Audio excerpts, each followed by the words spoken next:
estudo do Instituto Brasileiro de Planejamento e Tributação aponta que em 2018 o Brasil ocupava a última posição do ranking do Índice de Retorno de Bem-Estar à Sociedade pelo pagamento de tributos. Traduzindo, as tributações não voltam para a gente como deveriam, em forma de bem-estar social. Mas, além disso, existe um fator importante que muitos brasileiros nem sabem como mensurar. Será que a cobrança de tributos é bem distribuída e justa no Brasil? Em que medida é possível ampliar ou reduzir desigualdades com uma reforma tributária? Hoje a gente conversa sobre tributação e desigualdade. As suas necessidades fisiológicas são de graça, mas a partir do momento que você puxa a descarga d'água, ela tem ICMS. Então você só vive pagando imposto. Tudo muito caro. Eu olho pro feijão assim, não compro. O serviço que nos retornam, ele é precário. O país depende de povo. Quem varre a rua não é rico, é povo. Conversando comigo hoje sobre tributação e desigualdade, Ricardo Lodge, reitor e professor associado de Direito Financeiro da UERJ e advogado tributário. Ricardo Ismael, professor do Departamento de Ciências Sociais da PUC-Rio. E Bruno Sobral, professor de Economia da UERJ e coordenador da Rede ProRio. Eu adoro quando você participa de casa, mandando perguntas e dividindo sua experiência com a gente. Ainda mais com um assunto como esse, que mexe no seu bolso, né? Então, manda para mim através do WhatsApp 021 997018122 ou pelas redes sociais do Canal Saúde. Não deixa de participar. Lodge, eu vou começar com você. Queria te pedir para trazer um comentário aí sobre essa pesquisa que eu cito na abertura do programa do Instituto Brasileiro de Planejamento e Tributação. Para o leigo, isso é bem, apesar de parecer óbvio, bem assustador. Ver o Brasil ali na lanterna dessa percepção de retorno. Como é que você avalia os resultados dessa pesquisa? Olá, Yasmine, um prazer estar aqui no Canal Saúde. Cumprimento os professores Ricardo Ismael e Bruno Sobral. De fato, o brasileiro tem a percepção, uma das mais aguçadas do mundo, de que os tributos não trazem retorno.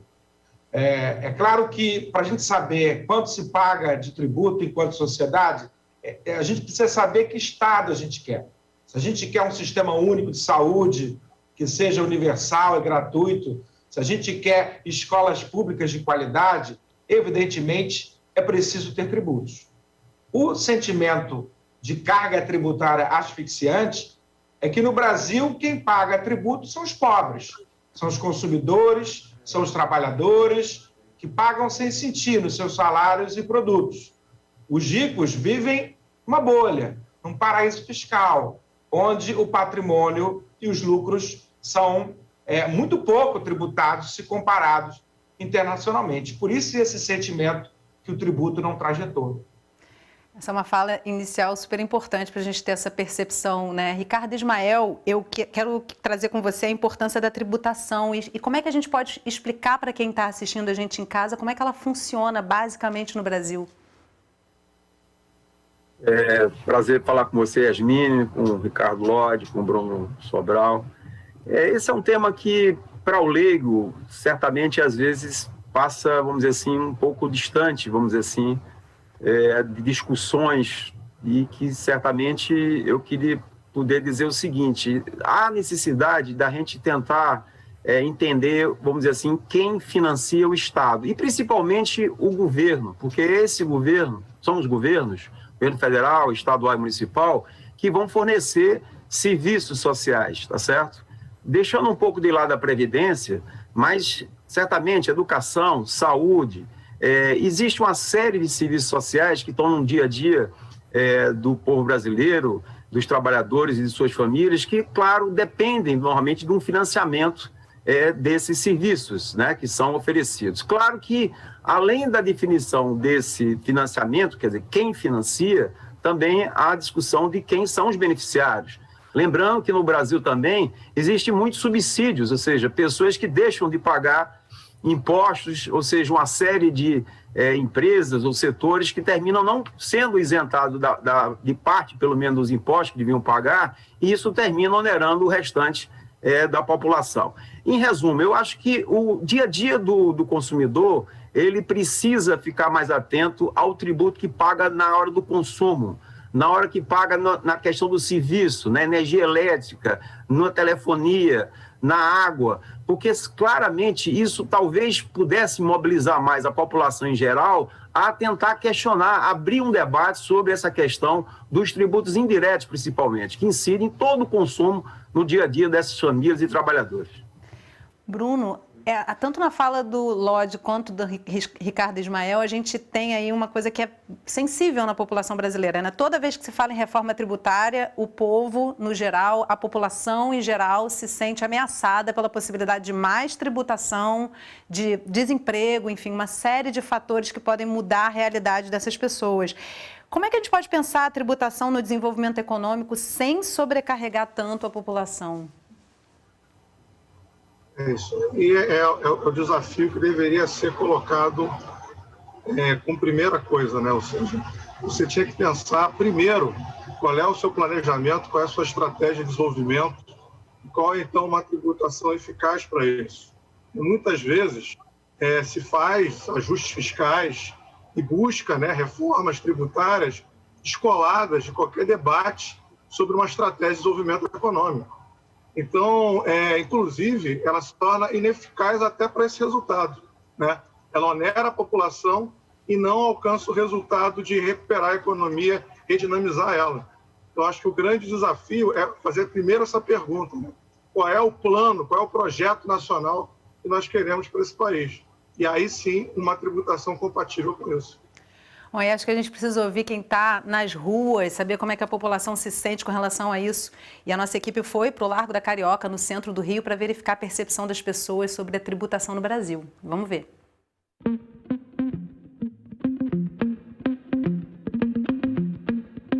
O banco para a espera, para descansar as pernas e para a escuta.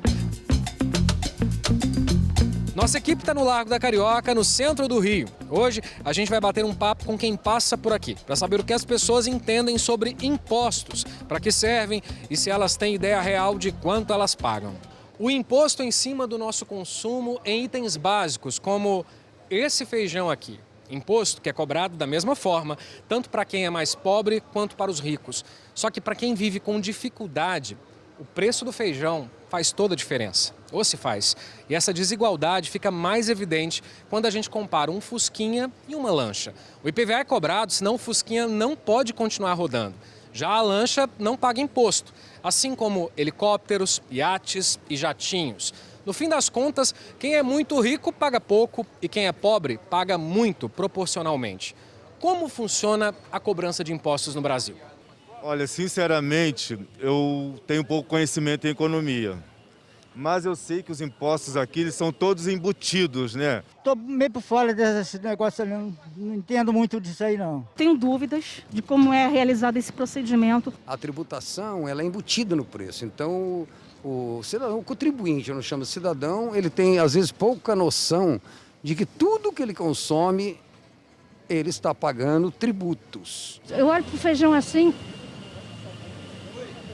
não compro.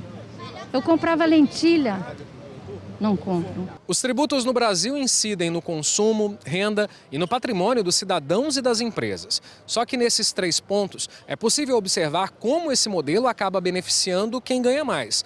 Na tributação no consumo, a gente quase não percebe. Ela vem embutida no preço final. Na prática, a mesma mercadoria é comprada por qualquer consumidor. Quem ganha pouco acaba perdendo mais a sua renda do que quem ganha muito na hora de fechar o negócio. Imaginem que um vendedor compra o mesmo aparelho celular que um engenheiro. O vendedor ganha R$ 2.200, o engenheiro R$ 16.500. O celular custa R$ 1.000, R$ 400 de impostos. Representa 18% da renda do vendedor e 2,5% da renda do engenheiro. Eu acho que deveria ser o seguinte, rico é rico, pobre é pobre. Você vê, aumentou agora a luz, está tendo o aumento da energia. Quem que vai pagar essa energia? O pobre, porque o rico vai lá e bota lá energia solar e ele não vai pagar. Acordar de manhã e ir no banheiro, as suas necessidades fisiológicas são de graça. Mas a partir do momento que você puxa a descarga d'água, aquela água, ela tem ICMS na conta de água e no tratamento de esgoto. O papel higiênico tem tributação. Até a cordinha que você puxa, que é comprada numa loja de material de construção, e a caixa de descarga, ela contém tributação. Agora a gente volta para o estúdio e eu vou seguir pesquisando o preço do feijão. Vai que eu encontro uma forma de economizar por hoje, pelo menos por hoje. É com você, Yasmine. Então, só tirando aí a dúvida do Alessandro sobre o preço do feijão aqui no Rio de Janeiro, no mercado está em torno de R$ 7, R$ 8 o quilo. Bem carinho, né? Bem caro. Imagina a população mais carente, como é que consegue dar conta disso. Eu quero voltar aqui para a nossa conversa, trazendo essa questão que está muito presente na fala nas ruas, que é a aplicação dos tributos no consumo. E aí, Lodi, é representativo, né? Porque o imposto sobre consumo, ele, no feijão principalmente, que é um bom exemplo para se dar, ele traz um peso desigual, porque uma pessoa muito rica vai pagar exatamente a mesma coisa que uma pessoa em situação de rua. E aí eu te pergunto o seguinte, como é que a tributação, já embutindo aí nessa minha fala, tem um pouco dessa resposta, mas eu queria ouvir o especialista explicando como é que a tributação pode reduzir ou aumentar as desigualdades. Por causa dessas características do nosso sistema, que o povo na rua está percebendo, muito baseada no consumo, o nosso sistema tributário, ele tem, ao longo dos anos, anulado boa parte do esforço que o Estado brasileiro tem feito para diminuir a desigualdade. Seja pelo SUS, seja pela educação, seja pela Previdência. O Brasil tem, desde a redemocratização, procurado, alguns momentos mais, outros menos, combater a desigualdade via gasto público. Só que o sistema tributário, ao invés de ajudar esse esforço, ele atrapalha. Ele anula os efeitos de parte desse esforço que o gasto público faz. E faz de uma forma muito perversa, porque a tributação sobre o consumo, ela, como a reportagem mostra, ela onera muito mais o pobre, que consome maior parte da sua renda em gêneros de primeira necessidade.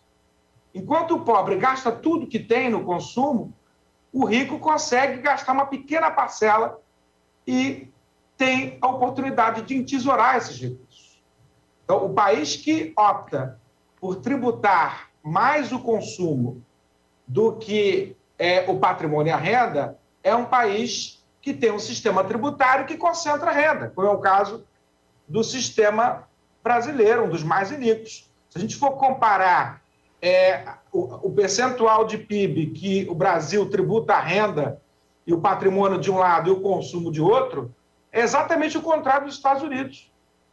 Se na OCDE há um certo equilíbrio entre patrimônio e renda, o Brasil tributa 3 vezes mais o consumo do que o patrimônio e renda.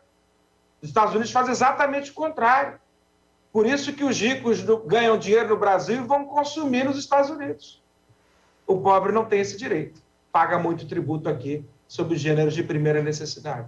E nem tem pleno conhecimento disso, né? Tem uma fala, Bruno, do repórter que, a mim, gera muita indignação. Eu acho que a maioria das pessoas não sabe, e quando sabe, fica muito indignada, que é a questão do IPVA para os carros, inclusive, e principalmente os carros populares, e de não haver essa mesma taxação para lancha, helicóptero. É difícil de acreditar, né? Que argumento existe para isso? Bem, na verdade é porque são tributações diferentes. Então, ali no IPVA, que é uma coisa que está consolidada, tem uma massa de arrecadação. Acho que um ponto que é importante destacar, que muitas vezes, né, se faz opção, por isso que o Ricardo falou, de você não estar botando o dedo na ferida de certas coisas, de você ir naquilo que é mais fácil tributar, ou que dá maior massa de arrecadação. Então, convenhamos que tem mais pessoas com carros do que com lanchas no Brasil, né? Então, é mais fácil você tributar em cima dessa quantidade, né? Ou seja, você vai ter um impacto muito maior do que nesse outro. Mas aí entra nessas discussões que também o Ricardo que corretamente colocou, de você buscar tributar na escada, né? Ou seja, né? O que você pode onerar, você tem um excedente, né, para certas classes, onde você pode, evidentemente, onerar muito mais do que você tributar simplesmente com esse viés, né, daquilo que você, no imposto só, consegue arrecadar muito. Acho que o desafio está muito aí, né? Eu citaria até o caso agora, né, que foi bastante polêmico, né, que o presidente da República coloca a culpa dos combustíveis, né, em cima da tributação que se faz nos estados, né? Quando, na verdade, tudo bem, os estados têm alíquotas significativas, é um imposto que é fácil de tributar, por isso que você onera ali, mas não é isso que está aumentando o custo desse recurso para a população. Então, muitas vezes, é a dificuldade da percepção da população e o que está levando ao aumento de preços nesse momento. Porque, pelo menos aqui no estado do Rio de Janeiro, não há nenhuma alíquota sendo aumentada. E as coisas estão aumentando de preço. Então, o que está levando a esse aumento, a razão, às vezes, não está necessariamente nessas alíquotas, né? E aí que eu acho que a discussão a colocar. E aí, corretamente, aqui, trocando aqui ideia com o Ricardo, como pontuou antes, né? O desafio de outras formas de tributação que onere muito mais em cima da renda, em particular do patrimônio, né? Como se faz em diversos países. E aqui no Brasil sempre houve um desafio para isso. Ricardo Ismael, aí eu vou trazer essa fala tanto do Ricardo Lodge quanto do Bruno Sobral, porque me parece que tem uma fala sua para a nossa produção antes do programa que eu achei muito interessante, que é não demonizar a tributação, né? A falta de conhecimento de como se funciona e de onde está o problema faz o brasileiro demonizar a tributação porque se sente injustiçado na cobrança dela, né? Qual é a importância realmente da gente olhar para a tributação como algo que pode sim e deveria trazer bem-estar social para toda a população e distribuição de renda, né? Yasmin, eu queria só pontuar duas coisas de tocar nesse ponto que você levantou aí. Veja, o programa Bolsa Família, ele está hoje normalmente atingindo aí, aproximadamente 15 milhões de famílias no Brasil, 60 milhões, vamos dizer mais ou menos, de brasileiros. Esse benefício que é dado para essas famílias, ele não deveria ter nenhum tipo de tributo para que justamente pudéssemos potencializar um benefício que é pequeno, né? Então, como diz o Ricardo Lodge, quer dizer, na hora que essas famílias recebem esse dinheiro, elas vão gastar praticamente tudo em alimentação. E aí, essa cesta básica tem uma incidência de impostos, portanto, elas vão deixar uma parte importante desse pequeno benefício em impostos. Isso teria que ser atacado. Uma outra questão também é que, claro, os trabalhadores brasileiros que são da economia formal, eles pagam o imposto de renda na fonte. Pagamos muito, né? Todos nós aqui que temos um vínculo empregatício. E, portanto, a questão não é onerar mais ainda esses trabalhadores. A questão é tentar ver a questão de ganhos de capital, aplicações financeiras, a questão dos lucros das empresas, a questão dos subsídios que são dados a setores importantes no Brasil que deixam de pagar impostos. Isso certamente é um ponto que tem que ser revisto ou discutido. E, entrando na sua questão, na medida em que, na verdade, o brasileiro tem pouca grana, ou seja, e eu deixei de citar também os trabalhadores da economia informal, porque é o que cara que está vendendo pipoca, tapioca no metrô e que vai pegar esse dinheiro e vai ver que uma parte dele vai ficar nesses impostos indiretos que a gente está discutindo aqui. Ou seja, a gente tem que atacar numa reforma tributária, numa discussão que inclusive exige a questão federativa envolvida, essa questão dos tributos indiretos, principalmente na população de baixa renda. E aqui, para finalizar, eu cito o seguinte: a gente tem que seguir um pouco o exemplo do setor elétrico, da tarifa de energia elétrica. Por exemplo, a Light no Rio de Janeiro, 470 mil famílias, dados de janeiro de 2021, estão incluídas na tarifa social. Portanto, tem um desconto que chega a 40% entre quem consome de 30 a 100 kW por mês. Portanto, esse ponto era importante, que houvesse tarifa social na água, na telefonia, porque isso, na verdade, vai deixar que a população tenha um pouco mais de recursos para gastar em higiene alimentício, em bens de primeira necessidade. Importante a gente também trazer para essa conversa, Lodge, a questão da corrupção, né? Historicamente, sempre que se quer fazer uma grande alteração política no Brasil ou mudar os rumos realmente da economia, se vem com esse discurso de que há muita corrupção no Brasil, e a gente sabe que há, mas isso muitas vezes é um argumento justamente para se contestar a tributação e não se fazer uma reforma profunda como se deve, né? Qual é o peso disso nas discussões sobre tributação no âmbito político, num âmbito mais complexo que a população não tem acesso? O combate à corrupção ele é importante porque a corrupção é um desvio da perspectiva pública. O gestor, ao invés de perseguir o interesse da sociedade, ele atende ao interesse de quem ele paga. Mas há uma certa supervalorização deste fenômeno do ponto de vista das finanças públicas.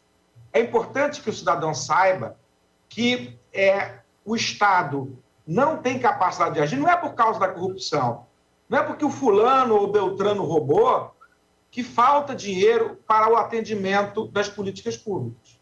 Falta dinheiro para o atendimento das políticas públicas porque os ricos conseguem convencer a sociedade de que os tributos que eles deveriam pagar são ruins para todos. E, portanto, há uma demonização não só da tributação, quanto do gasto público, quanto do aparelho do Estado. E a gente vê nessa pandemia que é o Estado que está salvando a sociedade. É o Sistema Único de Saúde que está salvando o povo brasileiro, que está vacinando o povo brasileiro, que está procurando minimizar, a despeito de todos os esforços de certos setores em sentido contrário, a evitar que tenhamos mais e mais mortes de Covid no nosso país. Sem Estado, nada disso é possível, porque não se combate a desigualdade social, historicamente, sem políticas públicas desenvolvidas pelo Estado e sem que os ricos tenham que pagar mais por isso. Nenhum país se desenvolveu sem controlar o apetite das suas elites. E esse é o grande desafio que nós temos no Brasil. Nós nunca conseguimos controlar o apetite das nossas elites, que não têm um projeto de desenvolvimento nacional, mas metas a curtíssimo prazo de aumento dos seus próprios rendimentos. Aí eu vou convidar vocês a trazerem quem é essa elite no Brasil, porque muitas vezes a gente vai conversar com uma pessoa que é claramente classe média, às vezes classe média baixa, e vamos ter que começar a tributar lucros e dividendos, e muita gente que ganha ali na faixa de 10 mil reais, 5 mil reais, 7 mil reais, um MEI, se sente preocupado, porque, ora, eu já ganho muito pouco, como é que vai tributar o pouco que eu ganho ainda mais, né? Bruno, eu começo com você, assim, como é que a gente pode deixar claro de que elite a gente está falando quando a gente diz que precisa conscientizar que essa distribuição precisa alcançar essa elite? A elite que a gente está falando é a elite que a gente poderia chamar de elite econômica, mas nem esse nome seria adequado, porque muitas vezes essa elite econômica ela não está vinculada ao setor produtivo da economia, né? É uma elite que, na verdade, a gente chamaria, pelo menos, eu creio que não seja tão distante da população, que a gente chama de rentista, né? Ou seja, é uma elite que vive de um patrimônio, da aplicação desse patrimônio, de um tira e coloca esses recursos em diversas empresas. Isso aqui que é a face, que às vezes a gente fala dos mercados, né? Os mercados estão exaltados com isso, com aquilo. Então, geralmente, essa elite que a gente está falando é a que promove essas especulações, esses rumores, que às vezes vai alcançar, inclusive, o jornalismo, né? Que acaba, às vezes, numa infelicidade, sendo reprodutor desses interesses dessa própria elite ao reproduzir os receios dela, né? Quando fala, os mercados estão exaltados por isso, por aquilo, né? Então, é dessa elite que a gente está falando, uma elite que a gente não pode nem chamar de uma elite burguesa, estrito senso, no sentido de vinculada à produção, ao setor produtivo, a alguma relação de trabalho com a classe trabalhadora, e ali está disputando isso, a sua lucratividade em cima disso. Ela é muito mais uma elite que está desvinculada de tudo isso, e é isso que o Ricardo está falando. Ela, até hoje, não tem enfrentado a tributação desse tipo de coisa. Inclusive, né, ousaria dizer aqui, nosso desafio de chamar, inclusive, parte do empresariado que não está vinculado a esse tipo de lógica especulativa, né, a ver o que a gente está falando. Porque exatamente eles também, né, que acabam, às vezes, sofrendo o ônus de você não conseguir estar amarrando a tributação nesse tipo de elite rentista, né? E aí, muitas vezes, acaba onerando toda a cadeia produtiva, né? É o que a gente está tratando aqui e acaba rebatendo lá no final em cima do consumidor. Então, você focar em como a gente vai capturar, né? Ou seja, você criar ali tributação em cima desse capital solto, líquido, que não tem vinculação, que não tem custo afundado e nenhum investimento produtivo, né? Eu acho que é o grande desafio. E aí, Lodi, toda vez que se fala em tributação dessa elite, o trabalhador fica preocupado, né? Porque ele se vê indiretamente e posteriormente diretamente atingido por essa tributação. É o que o Piketty fala na sua última obra, né? O Capital e a Ideologia, né? As elites são muito competentes em convencer os mais pobres de que a tributação dos mais ricos é ruim para todos. E essa é a lógica que já vem sendo implementada há 40 anos em todo o mundo ocidental, com grande prejuízo para todos. Essa lógica de que, se nós reduzirmos os lucros dos mais ricos, todos perdem. E o resultado disso, Yasmine, é que nesses últimos 40 anos, a concentração de renda em escala mundial está chegando a patamares do século XIX. Todo o avanço social que nós tivemos no século XX está sendo eliminado por essa concentração da renda no topo. Hoje, nós temos 1/1000 da população concentrando 20% do patrimônio. 1/1000, 50% do patrimônio.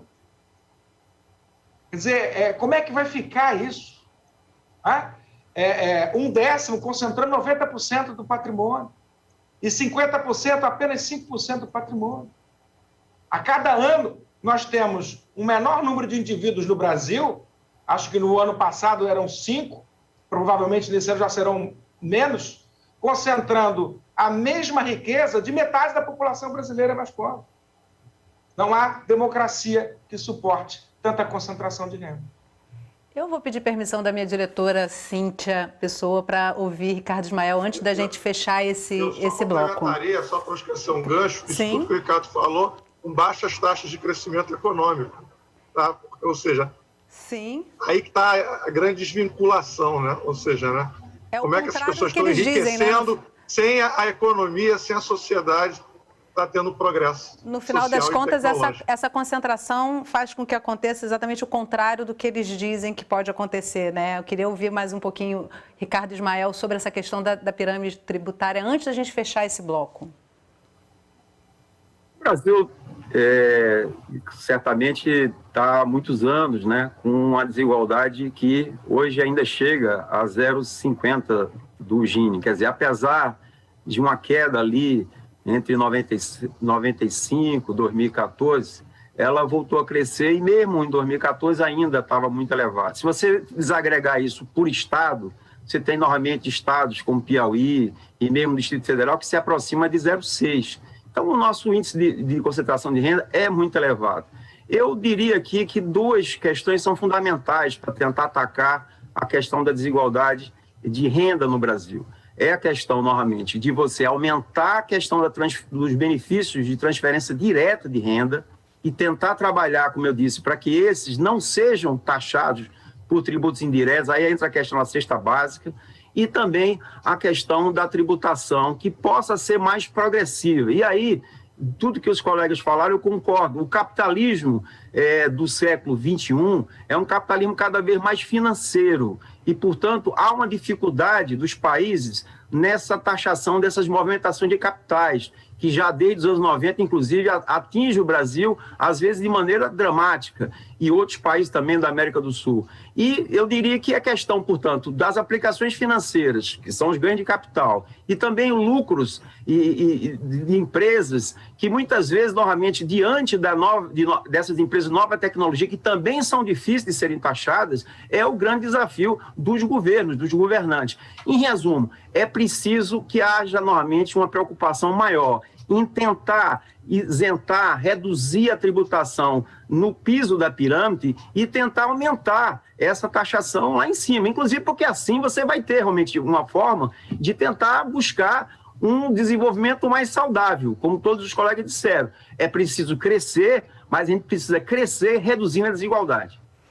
Ótima fala. E você que está em casa, não tem dúvidas e comentários sobre tudo isso que a gente está conversando? Isso com certeza afeta a sua vida. Manda aqui para a gente qualquer questão que você queira colocar pelas nossas redes sociais. E no próximo bloco a gente vai dar uma dica para você saber por onde andam os impostos embutidos que você paga. A gente volta já, não sai daí.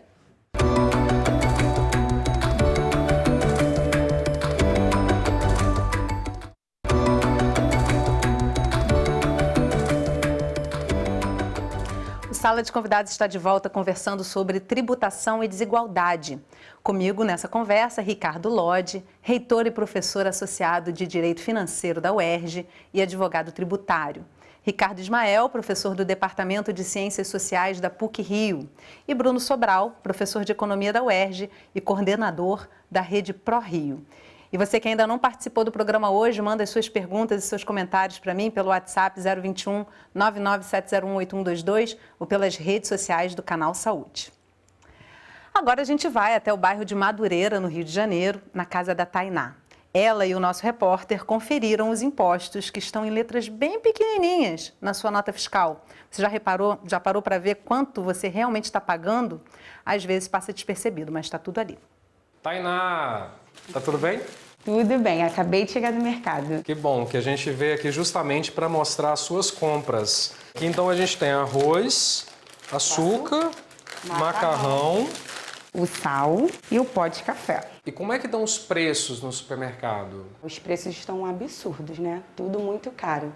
Depois dessa pandemia, as coisas só vêm piorando no mercado, principalmente. Antes eu não tinha noção, nunca prestei atenção na nota, nada disso. Aproveitando, e a nota fiscal, pegou ela? Com certeza. Tá? Vamos dar uma conferida? Vamos. Bom, você sabia que aqui a gente tem como verificar mais ou menos quanto que a gente está pagando de imposto na compra? Não mesmo. Não sabia? Não. Eu também não.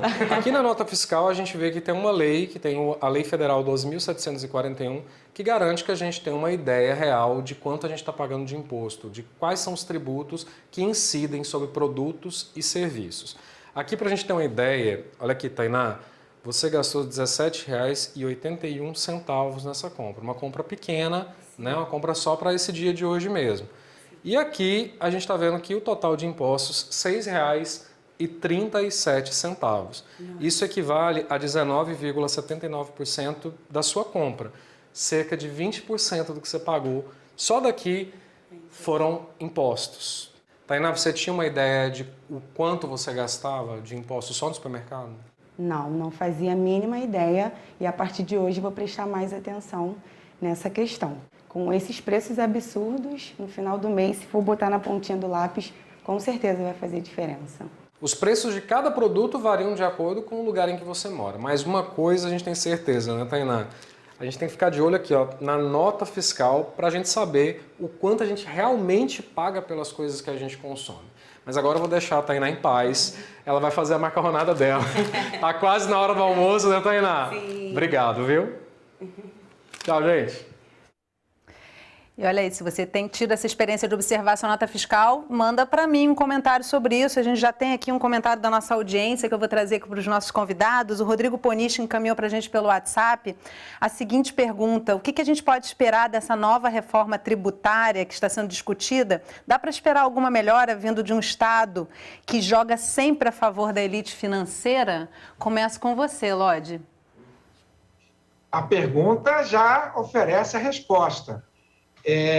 Na verdade, as reformas tributárias que tramitam no Congresso não têm uma preocupação de combate à desigualdade.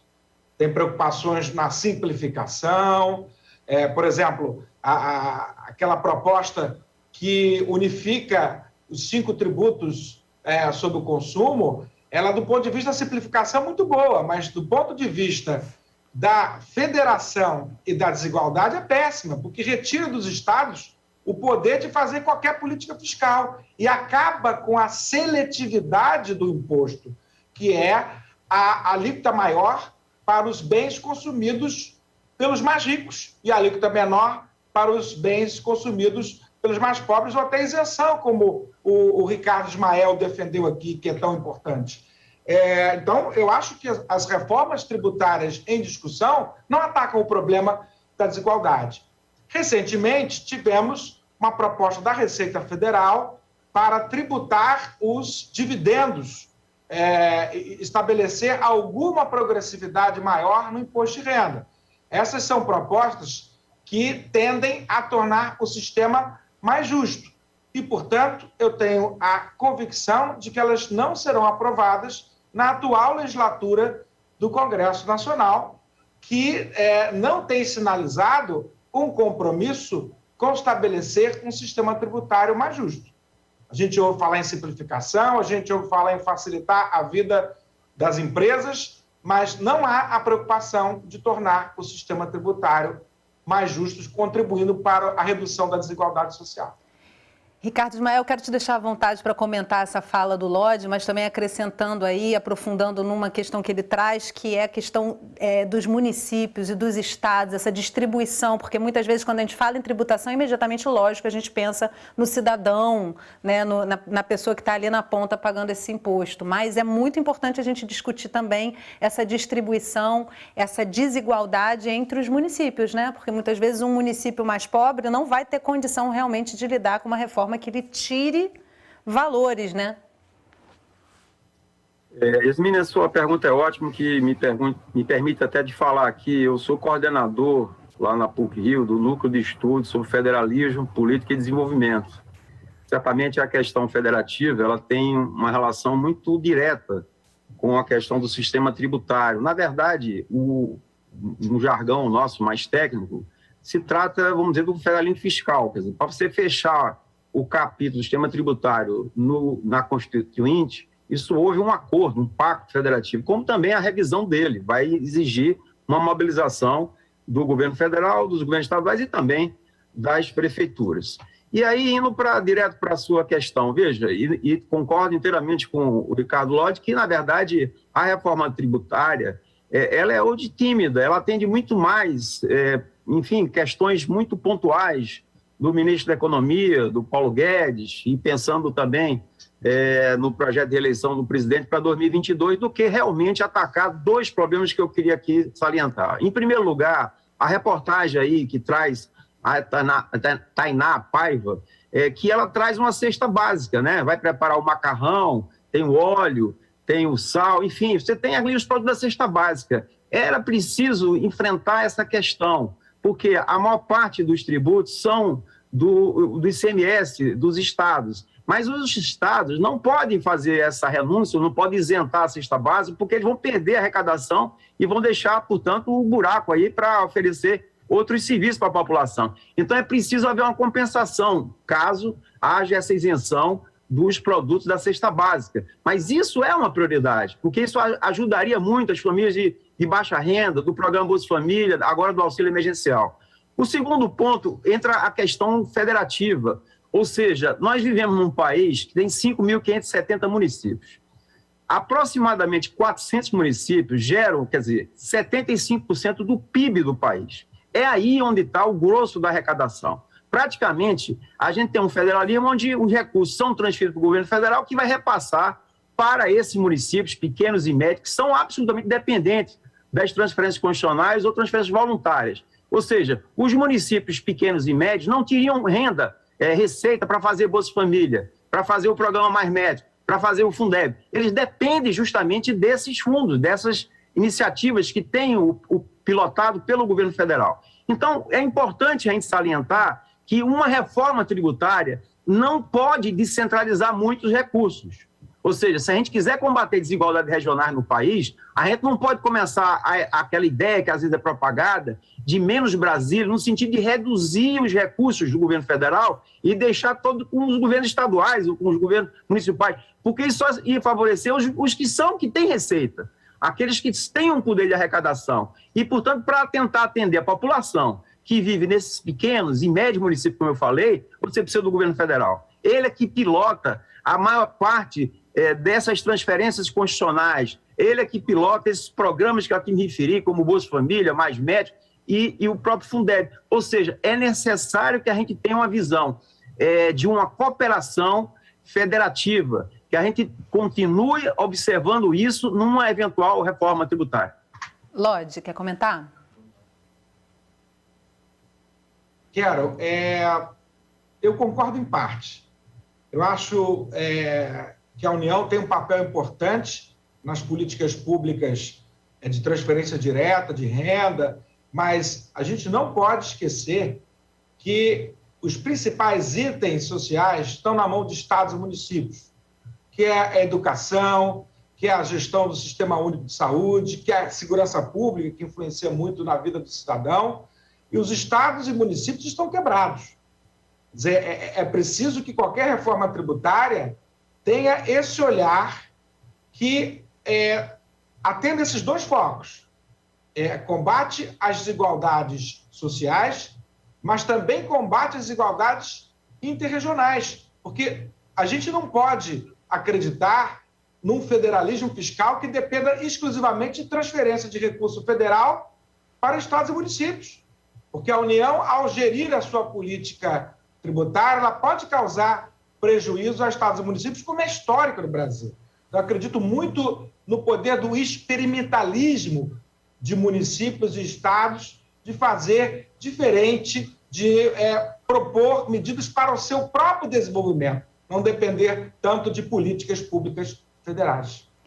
Bruno, queria te ouvir um pouco sobre a reforma tributária e também sobre esse pacto federativo aí que a gente está debatendo. Sim, eu até acrescentaria aqui na fala do Ricardo Lodge que é importante entender que estados e municípios, no arranjo atual que existe, eles dependem em grande medida de a fonte de recursos ser uma fonte de recursos ou por arrecadação direta ou por transferência. Enquanto que o governo federal, ele tem capacidade, porque ele tem outros instrumentos, além desses, instrumentos monetários, né, para, inclusive, rolar, né, um déficit público e não sofrer um problema como o Rio de Janeiro sofre nesse momento, precisando fazer um regime de recuperação fiscal. Né? Então, é importante destacar que a dependência, né, para estados e municípios de você ter, né, uma estrutura tributária muito mais, né, equânime para eles, né, que garanta para eles, né, recursos e fontes, né, para eles fazerem a sua política pública, é um desafio fundamental nesse momento. Né? E aí, puxando para a sua pergunta de reforma tributária, o desafio de estar isso muito mais sendo discutido do que eu percebo nesse momento. Né? Eu acho que a pauta dos estados e municípios, e a questão federativa, né, como algo que então engloba isso, né, está muito pouco, né, enfatizada nessa reforma tributária atual. Né? Ao meu ver, a reforma tributária deveria ter sido a primeira de qualquer discussão de reforma que esse país buscou fazer nesse ciclo. Né? A gente fez o ciclo todo errado. A gente fez o ciclo primeiro botando teto de gastos, que é uma anomalia que está até sendo discutido, possivelmente ser derrubado em algum momento, porque está mostrando os prejuízos que está trazendo. Depois a gente fez uma reforma trabalhista, onerando ali a classe trabalhadora, ou então levando ela então à sua demissão. Depois a gente fez uma reforma previdenciária, que onerou também ainda mais. E só agora que nós estamos discutindo uma reforma tributária ainda mirradinha. Porque, em particular, não está contemplando isso, né?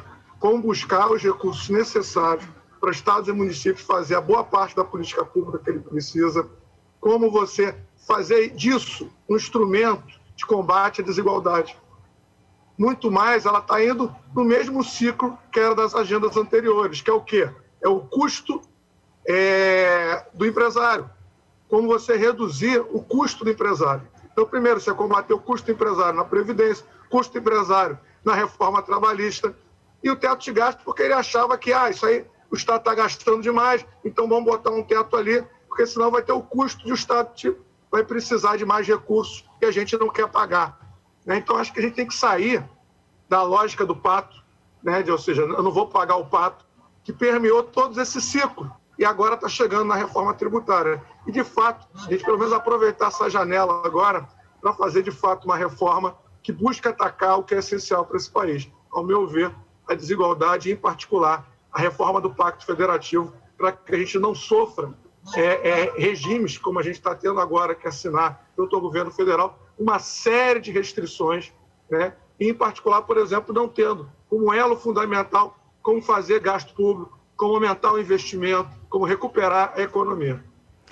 Ricardo Ismael pediu para comentar e depois Ricardo Lodge. Eu queria só comentar, porque é evidente que eu concordo também com boa parte do que falou o Ricardo Lodge, mas eu queria aqui complementar o seguinte. Veja, as desigualdades regionais no Brasil, elas provocaram a saída de pessoas que nasceram no Nordeste para o resto do país, Sudeste, Sul principalmente, da ordem de 9 milhões de pessoas. Houve um processo migratório muito grande no século XX em decorrência das desigualdades regionais. A gente não vai resolver a desigualdade social no Brasil sem tocar na questão da desigualdade regional. É fundamental entender que no Brasil, onde você vive, onde você mora, é onde você tem mais chance de mobilidade social, de emprego, de melhores serviços sociais. Então, na verdade, você tem ainda durante muito tempo a necessidade do governo federal agir para tentar dar um pouco mais de equidade no sentido de que, por exemplo, o sistema de saúde é melhor na cidade do Rio de Janeiro. Mas se você caminha, por exemplo, para Itatiaia,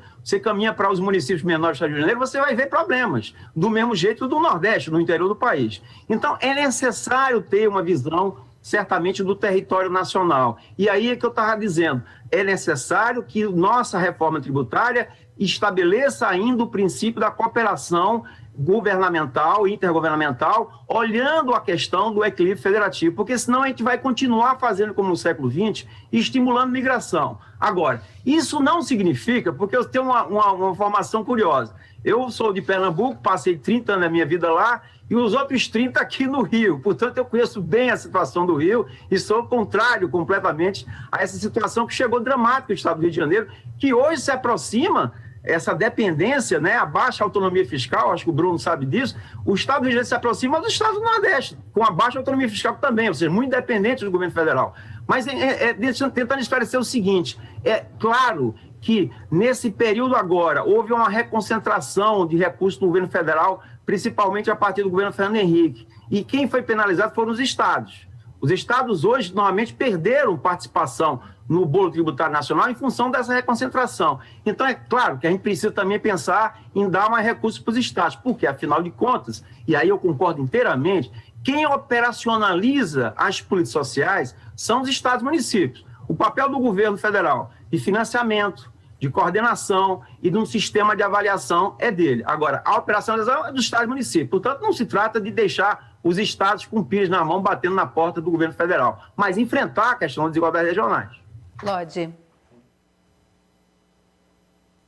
Eu queria comentar os dois pontos, né, levantados pelo Bruno e pelo Ricardo. Né? Eu acho que o Ricardo tem uma preocupação que é nossa também, no sentido de que a arrecadação tributária, num país tão assimétrico como o Brasil, não pode se dar só com tributos dos próprios estados e municípios, porque há estados e municípios que não têm atividade econômica para isso. Então, é preciso manter a transferência de receitas de tributos da União para estados e municípios. Agora, por outro lado, é preciso evitar o paternalismo federativo, de que todas as decisões importantes para estados e municípios dependam do governo federal. Vejam que, num passado recente, investiu-se muito no Nordeste com recursos do governo federal. No momento atual, nós temos uma situação em que o governo federal se comporta como um verdadeiro agiota de estados que estão endividados, não pela gastança, mas por um pacto federativo que não é adequado a tantas obrigações que foram repassadas para estados e municípios. O outro ponto que eu queria comentar, que o Bruno levantou, é a questão do teto de gastos. O teto de gastos é algo que não existe, Yasmine, em país nenhum do mundo. Porque, constitucionalmente falando, ele é uma técnica de afetar constitucionalmente todo o nosso crescimento econômico e de arrecadação tributária para o setor financeiro. À medida que ele só é teto para a despesa primária. A despesa que vai para os credores estatais, ela não é limitada. Então, todo o crescimento é constitucionalmente vinculado a esse setor financeiro. Não existe técnica mais concentradora de renda do que o teto de gastos, que aniquila qualquer perspectiva de sistema único de saúde, de educação pública e de um Estado que preveja o futuro das suas crianças e adolescentes. Porque se a gente coloca um teto de gastos a partir de parâmetros do passado, quem chegou depois não tem Estado. O Estado está congelado àquela dinâmica de uma austeridade seletiva. Porque não é uma austeridade dirigida aos que mais têm. É uma austeridade dirigida aos direitos sociais. O país é administrável, portanto, até no governo atual se busca aqui e acolá furar o teto de gastos que torna o governo administrável. Mas o que precisa ser feito é mudar essa lógica de demonização do gasto público. Como o Bruno colocou, o gasto público muitas vezes oferece enfrentamento a situações de grande recessão como a que estamos vivendo hoje. O governo federal tem esses outros instrumentos, né, da moeda, dos títulos públicos. Portanto, me parece que é chegada a hora de dar aos estados mais poder tributário para que possam fazer frente às suas crescentes despesas na área social.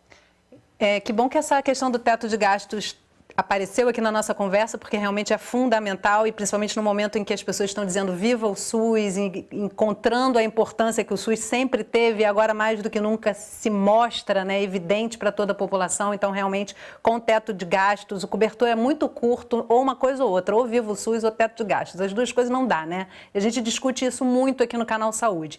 A gente está finalizando o programa já, eu tenho aí 1 minutinho para cada um de vocês, trazer uma coisa essencial que a gente não tenha falado nesse programa e que vocês achem realmente que é fundamental que quem está em casa reflita a respeito e fique atento nessa questão da tributação e seu impacto na desigualdade. Eu começo com você, Bruno.